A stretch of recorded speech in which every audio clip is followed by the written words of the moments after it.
नमस्कार दोस्तों, हमारी इस वीडियो में आप सभी का स्वागत है। तो आज हम इस वीडियो में जानेंगे पैरासिटामॉल के बारे में कुछ बातें जानेंगे, जैसे कि उसके साइड इफ़ेक्ट्स क्या-क्या हैं, मतलब उसको डेली लेने के नुकसान क्या-क्या हैं, फिर उसके बाद उसकी सेफ टिप्स क्या-क्या हैं और पैरासिटामॉल हम कब-कब यूज़ कर सकते हैं और कब यूज़ नहीं करनी चाहिए। तो चलिए स्टार्ट करते हैं। तो सबसे पहले पैरासिटामॉल, पैरासिटामॉल एक ऐसी दवाई है जो हम बहुत कॉमनली ले लेते हैं, ठीक है? हमें लगता है कि ये सेफ है तो हम रोज़ भी मतलब लेंगे तो कोई दिक्कत नहीं है, क्योंकि ये क्या होती है, ओटीसी मेडिसिन होती है। ओटीसी मतलब ओवर द काउंटर ड्रग है, ठीक है, पैरासिटामॉल। इसका जो केमिकल नेम होता है वो पैरा एसिटामिनोफेन होता है। क्या होता है? Para acetaminophen. Para acetaminophen. क्या होता है इसका केमिकल नेम?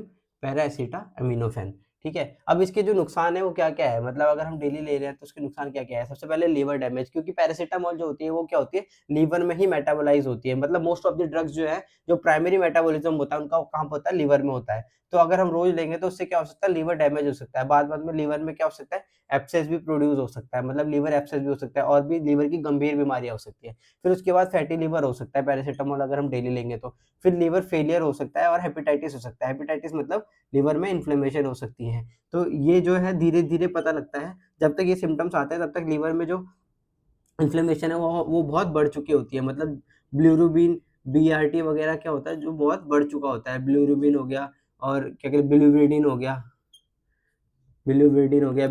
गया। ये सब क्या हो जाता है, जब तक हमें पता लगता है तब तक बहुत ज़्यादा बढ़ चुके होता है। मतलब जो लीवर के फंक्शन है, लीवर के फंक्शन बहुत ज़्यादा बढ़ चुके होते हैं और इन्फ्लेमेशन बहुत ज़्यादा बढ़ चुकी होती है। फिर किडनी डैमेज भी करती है पैरासिटामॉल अगर हम रोज़ लेंगे तो क्या होगा, किडनी का फंक्शन जो है धीरे-धीरे क्या हो जाएगा, कम हो जाएगा। मतलब जो जीएफआर है किडनी का, ग्लोमेरुलर फिल्ट्रेशन रेट जो हो जाएगा वो क्या हो जाएगा, बहुत ज़्यादा कम हो जाएगा धीरे-धीरे अगर हम देखेंगे, अगर हम पैरासिटामॉल डेली लेंगे तो। फिर दूसरी बात है कि अल्कोहल प्लस पैरासिटामॉल अगर आप साथ में ले रहे हैं तो ये और ज़्यादा नुकसान देगी। मतलब ये और ज़्यादा जल्दी लीवर एंड किडनी को क्या करेगी, डैमेज करेगी। लीवर किडनी को क्या कर देगी, डैमेज कर देगी अगर हम अल्कोहल के साथ पैरासिटामॉल ले रहे हैं तो। फिर उसके बाद पेन को दबा देती है। मतलब ये क्या करती है, आप जब तक ले रहे हो तब तक तो पेन ठीक है, फिर उसके बाद जब आप जैसे ही छोड़ोगे तो पेन फिर से बढ़ जाएगा। तो उसमें क्या होता है बेसिकली, जो जैसे बहुत सारी बीमारियाँ होती है, जैसे कि ट्यूमर हो गए, ठीक है? ट्यूमर में क्या होता है, पेन होता है, तो ये उस पेन को भी दबा सकती है, ट्यूमर रिलेटेड पेन को। फिर आर्थराइटिस होता है। आर्थराइटिस में क्या होता है, पेन होता है, तो ये उस पेन को भी क्या कर देती है, दबा देती है। तो इससे क्या होता है, जो बीमारी होती है उसका पता नहीं लग पाता, चाहे ट्यूमर है, चाहे आर्थराइटिस है या फिर अदर कोई बोनी डिसऑर्डर है, मतलब बोन से रिलेटेड कोई डिसऑर्डर है या फिर कोई ऐसा डिसऑर्डर जिसमें पेन हमेशा बना रहता है। जैसे कि गाउट के केस में देखेंगे, गाउट में क्या होता है, बहुत ज़्यादा पेन होता है जोड़ों में, ठीक है? तो उसमें भी अगर पैरासिटामॉल आप ले रहे हैं, तो ये क्या करेगी, अपने आप से पैरासिटामॉल ले रहे हैं तो क्या करेगी, पेन को दबा तो देगी बट बीमारी को खत्म नहीं कर पाएगी। फिर हम बात कर लेते हैं इसकी मैक्सिमम डोज़ की। मैक्सिमम डोज़ जो होती है इसकी होती है 4000 एमजी पर डे तक हम दे सकते हैं पेशेंट को। बट कभी-कभी ये भी देखा गया है कि 650 एमजी जो हमने 6 से 7 बार किसी पेशेंट को दी है, तो उससे भी क्या हो गई है, पेशेंट को ओवरडोज़ हो जाती है, ठीक है? वो भी ओवरडोज़ में काउंट हो जाता है। तो इसकी जो ओवरडोज़ है, उसके लिए हम क्या कहते हैं, जो एंटीडोट होती है पैरासिटामॉल की, वो क्या होती है एंटीडोट, अगर पीसीएम टॉक्सिसिटी हो जाए किसी को, मतलब पीसीएम की ओवरडोज़ हो जाए, पैरासिटामॉल की ओवरडोज़ हो जाए, तो उस केस में हम जो एंटीडोट देते हैं, वो क्या देते हैं, एसिटाइलसिस्टीन देते हैं। क्या देते हैं?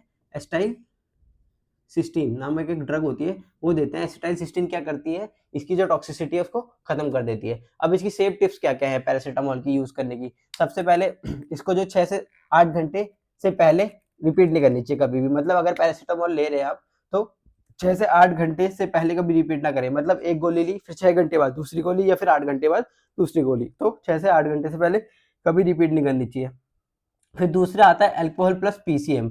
अल्कोहल प्लस पीसीएम कभी ना लें, ये अवॉइड करना चाहिए, क्योंकि इससे क्या होता है, बहुत जल्दी लीवर डैमेज और किडनी डैमेज होता है अगर अल्कोहल प्लस पैरासिटामॉल लेंगे। फिर पेन अगर 3 दिन से ज़्यादा है तो हमेशा किसके पास जाना है, डॉक्टर के पास जाना है। ये नहीं कि आप अपने मन से ही क्या करे जा रहे हैं, पैरासिटामॉल लिए जा रहे हैं और क्या कहते हैं, खाए जा रहे हैं। तो पेन कभी भी 3 दिन से ज़्यादा हो तो हमेशा डॉक्टर के पास जाएँ, अपने मन से ओटीसी मेडिसिन्स जैसे कि पैरासिटामॉल ना लें, क्योंकि इसके बहुत ज़्यादा नुकसान है और ये नुकसान धीरे-धीरे क्या करता है, लीवर और किडनी को पूरी तरह से डैमेज कर देते हैं। तो धन्यवाद, अगर आपको हमारी ये वीडियो पसंद आई हो तो हमारी इस वीडियो को लाइक कीजिए, चैनल को सब्सक्राइब कीजिए और बेल आइकन को ज़रूर प्रेस कर दीजिए और दोस्तों के साथ ज़्यादा से ज़्यादा ऐसी वीडियोज़ को शेयर कीजिए और हमारे साथ मेडिकल इन्फॉर्मेटिव वीडियोज़ के लिए जुड़े रहिए। धन्यवाद।